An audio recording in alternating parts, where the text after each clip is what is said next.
This is revenue marketing raw. No fluff, no vendor pitches. Just the truth your CMO won't say out loud. Featuring Jeff Pedowitz and Dr. Qaqish. Let's go! What's up? We're live. We're raw. Hey, Deb. Hey, how are you doing today? Doing well. We were just talking offline. We're getting all professional, we have like nice new backgrounds and everything. Where's our staff though, Deb? We have no staff. Assistants. Thank goodness for AI, right? Thank God for AI. Based on we use it heavily for sure. Even for us, we're in this space, right? I don't know if we envision how much we would use it or how much it's changing us, over the last few years. I couldn't say exactly how, but I always knew that it was going to have this extraordinarily, profound effect on everything that we do. There was a post the other day, and there was did you see that post about there was a CDP that now has AI agents that operate within it, and I forgot whose CDP it was, and there were all these people commenting on it, and mine was very simple: about time. Right? Because if you think about the ultimate value of an agent, there's nothing more valuable than understanding the customer and bringing that customer data together in a place where it is actionable.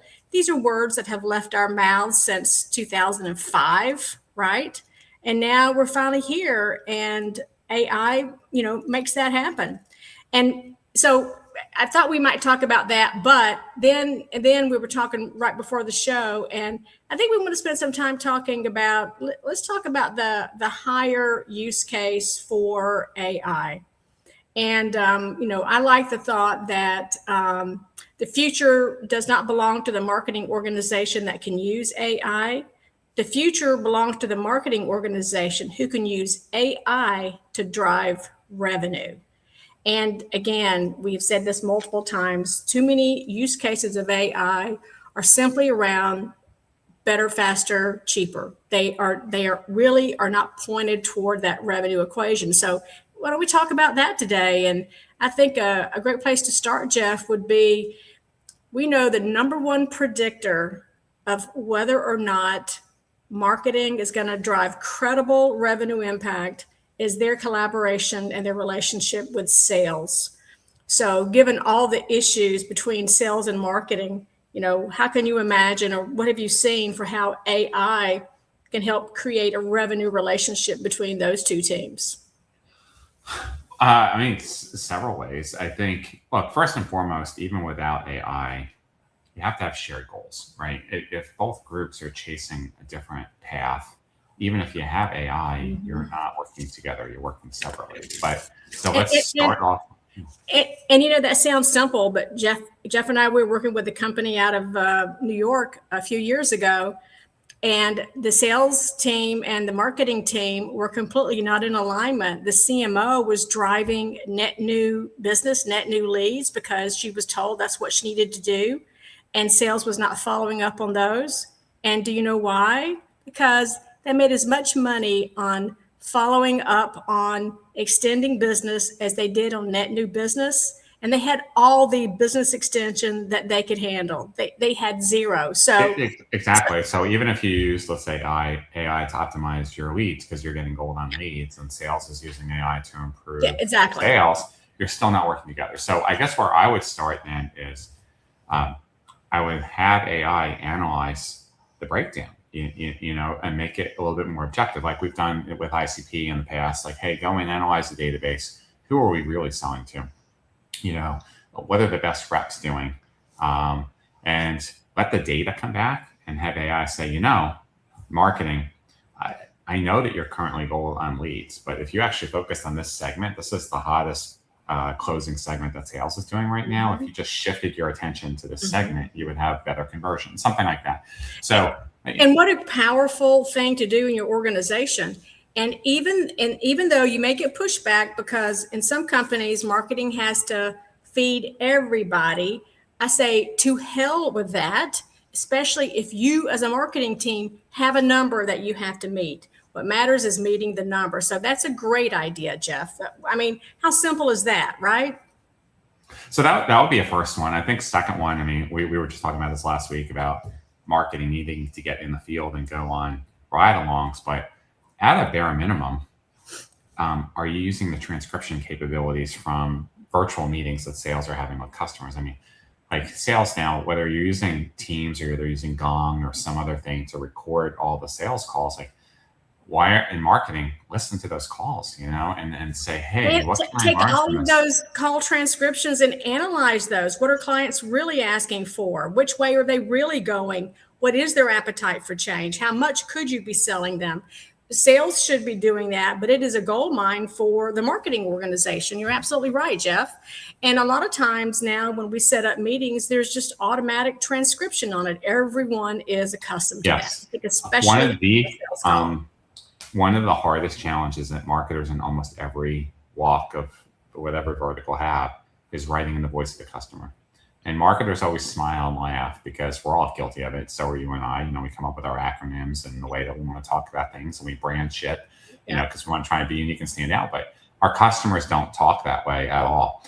So if you actually use the transcript and say, look, I want you to go listen to this call, and I want you to highlight all the ways that the customer's talking about their problems or how they would use our products and service.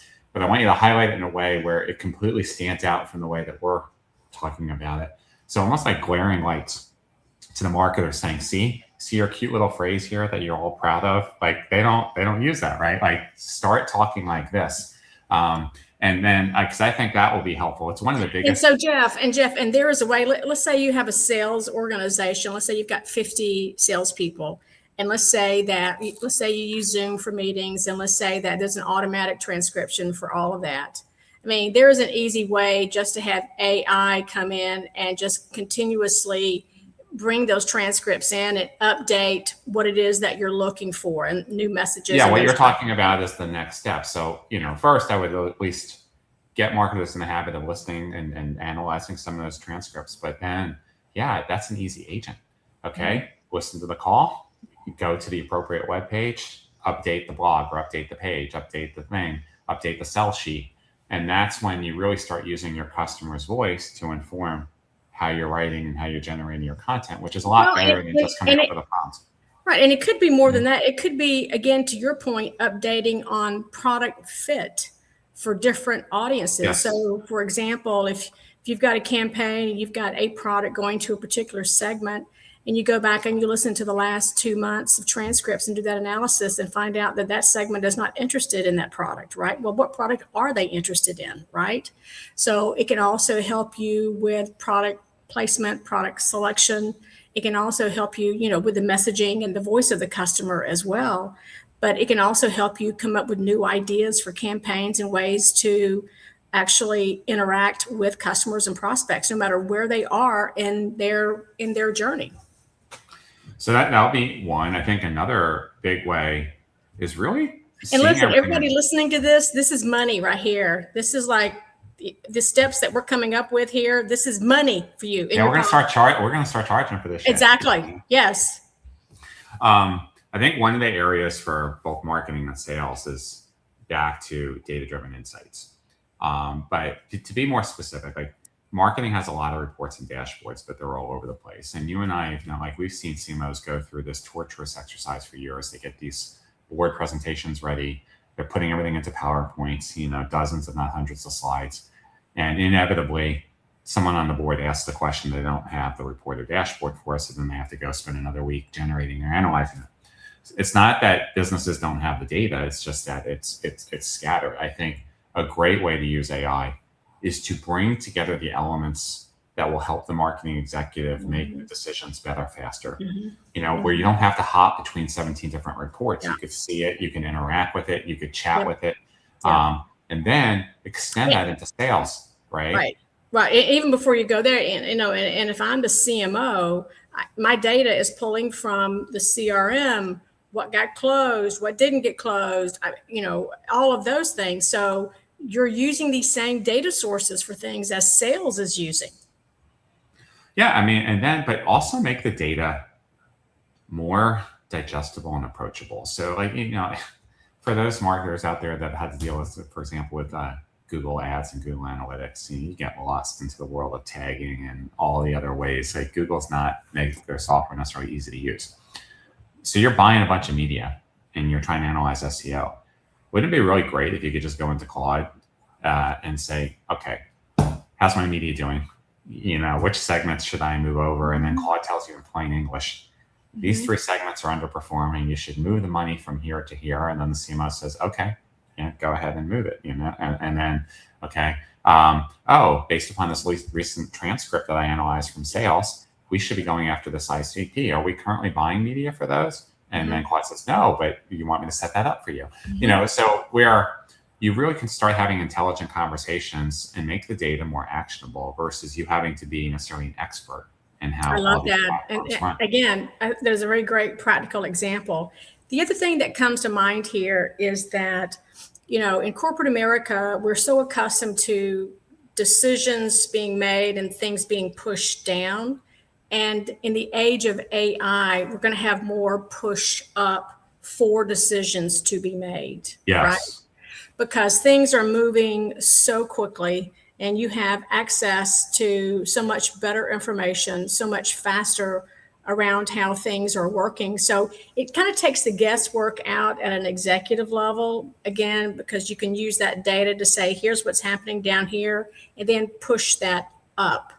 And again, that just makes for a very different kind of company, right? So it's not, well, my gut tells me we've got to focus on this segment and with this product when, nothing's further from the truth, right? No, and I think look, there is, of course, something to be said for experience and intuition.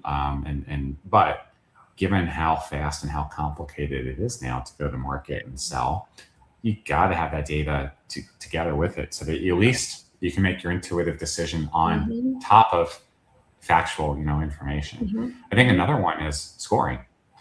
Oh my gosh. So guys, this is how far back Jeff and I go. Jeff Pedowitz created the original scoring for Eloqua, which, as you know, was the Mac Daddy first in the market, right?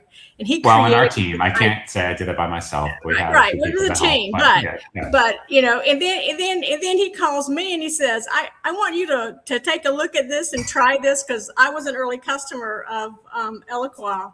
So I guess those conversations go back to like 2005 or something like that. 2004, yeah. Yeah, 21 years ago, we were talking about scoring. And through the years, I just want to knock marketers in the head. Any kind of scoring you can do is infinitely better than zero, right? And now we have scoring on steroids thanks to AI. Tell us about it, Jeff. Well, I was about to say, and those same models that the marketers put in 21 years ago, they're still running. They haven't updated it, They haven't updated it yet. So I think there's a couple ways. First of all, we can have a whole other conversation about scoring an individual versus scoring a team. But let's just say even with the individual, you haven't refreshed it in a while. Most marketers haven't because this only happens every few years. So have AI go through, hey, analyze all my leads, all the closed won deals, and look at my scoring. And then come back and tell me, where we need to make adjustments to the model. Do we need new attributes? Should we change the weighting? Should we add new elements, take out elements? Because I want to update the score. So that would be part one. Part two, especially if you're in B2B, in almost any case, you're not selling to a single person. You're selling to a buying committee, 5, 7, 15 people. Okay, I want you to go through and first analyze all my accounts and let me know of all these people that should be on the buying committee, who are they? Okay, then I want you to go and I want you to create an account level score separate from the individual score. I want you to start scoring the company based upon these thresholds and let us know where we're short. Third, now that you have all the scoring model in place, let's develop a propensity model or a predictive model. Okay, so now based upon all this criteria, which of these accounts are most likely to move forward, right, in my deal progression based upon the data that we're tracking. So it becomes a lot more data driven, and you can have this back and forth conversation with AI to update this information without changing any of the other underlying data. You're just reading it in a more intelligent way. So as Jeff is kind of giving you guys these ideas for things that you can do, one of the things that occurs to me, and we have talked about this in prior shows, is that marketing now needs to become an AI workflow architect, right? Yes. And because it's going to be all about workflows with agents, not with people or singular pieces of technology. And these workflow designs will need to be adaptive, because how they work, how well they work, what they can do, will continue to evolve over time. So every time Jeff talks about, well, you could just take AI and you could do this and you could do that and you could do this idea of a workflow architect with agents understanding what AI can and can't do within your systems is going to be absolutely fundamental. That should probably be one of the number one jobs that your marketing ops team is looking at right now, because they are really in the best position to figure that out. So that's a great example. And regardless of your role in marketing, even if you're traditionally heavily creative, you do video work, you're writing all the copy, graphic design.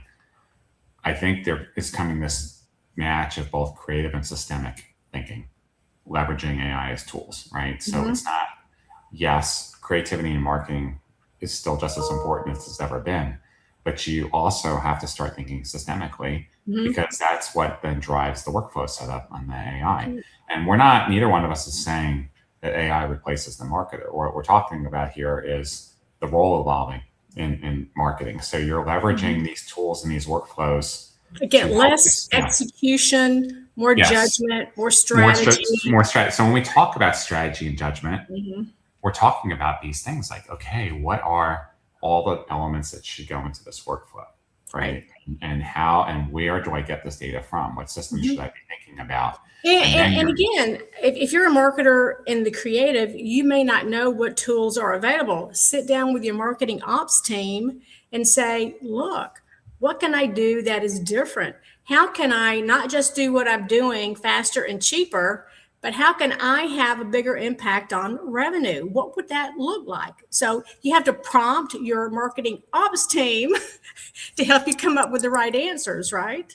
And I think every sentence needs to end with drive revenue. That's, it's, the better, faster, cheaper. Okay, been there, done that. Now it's about how can you use AI to drive more revenue?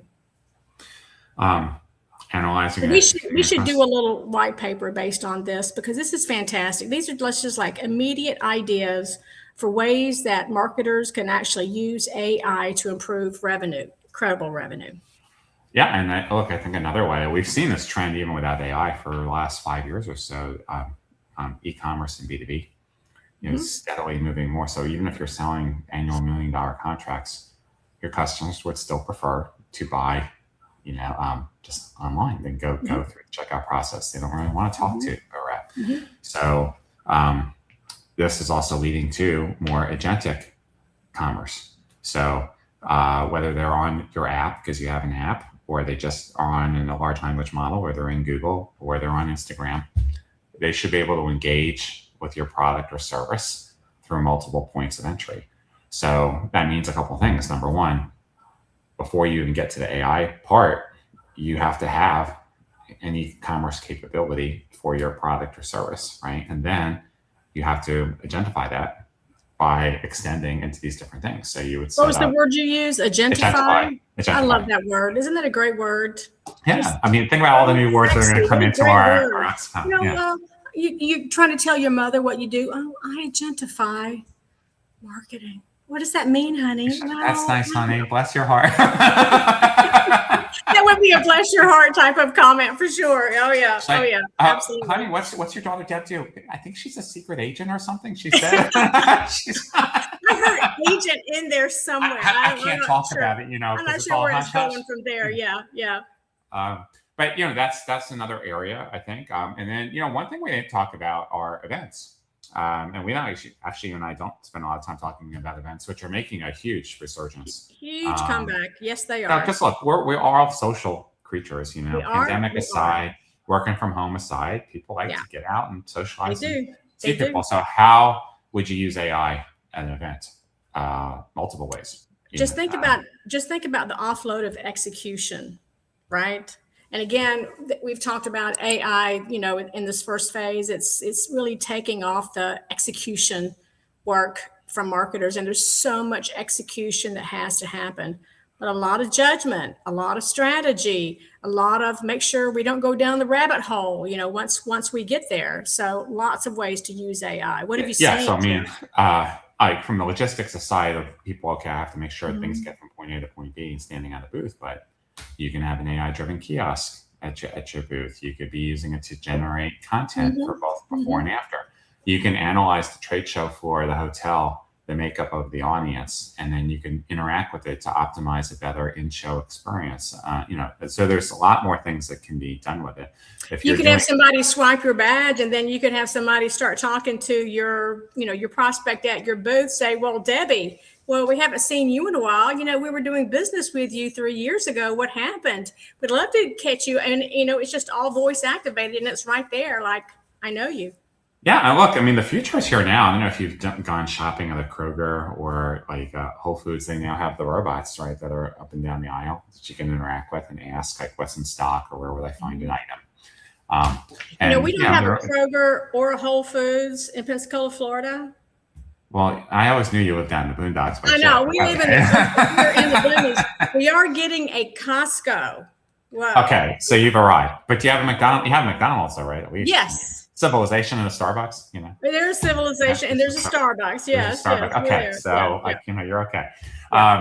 But and it's coming, right? So within a few years, these robots are going to become more humanoid, more accessible. And again, not a replacement for a person, but at certain points can help facilitate a different type of experience. And again, you can keep it authentic and warm and welcoming, and because you don't want to be like creepy, right? With the information that you have about people, you just want to have it with. You just want a good experience. Like, I know for many years while we were doing trade shows, one year we had a trade show and we had all these customers coming by to visit, and we're huggers at the Pedowitz group. It's the Southern thing. It's not the Jersey thing.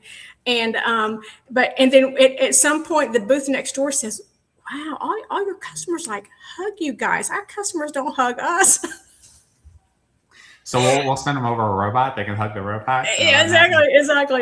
Well, what I was thinking of, though, is, but when you're at a show and a bunch of people come up at once, and then you're trying to quickly, okay, you want to have a conversation. They qualify, they're not qualified. Oh, I got to spin to this. I don't want to ignore this other person. I think they could act as an additional concierge, right? They could go out, they could greet people. Hi, we're going to get you to a live person just in a moment. Oh my God, Jeff, we've got to get a robot. How cool would that be? And then when you scan a badge, they can have a conversation with you based on how we've done business together before, your LinkedIn profile, where you're working right now, your title. Just like freaking everything. How cool would that be? Jeff, Deb, can I talk to you? Not talk to my robot. No. That's like your Oh my gosh, that would be, and I'm sure somebody's doing that somewhere. Somebody with more money than we have right now, but still. Yeah, but again, but these are just and what a unique, and it would be kind of a fun and unique thing too, right? And again, you don't want to be creepy about it, but there's just so many ways that you're only. I sound like a kindergarten teacher right now. You're only limited by your imagination when it comes to how you can use AI. You truly are. And we've said this before. Just remember this: like, today is the worst AI will ever be. Like, we're the stupidest. Today. That's right. It keeps getting better every day, every week. So just open up the throttle and start pushing yourself and your team to be using AI beyond just doing prompting and basic content generation. And leave with the question, how can AI help us impact revenue? And we've given you at least 10 things that you can do in this call right here. And that would be a great longer post if we don't do just boom, boom, boom, boom, boom, ideas, right? For how do you go from cheaper to driving revenue with AI? I love that idea. Yeah, to be continued. To be continued. That's right. Same bad time, same bad channel. All right, everybody. Have a happy 4th of July. We'll see you guys next week. Happy 4th to everybody. Bye-bye. Bye-bye.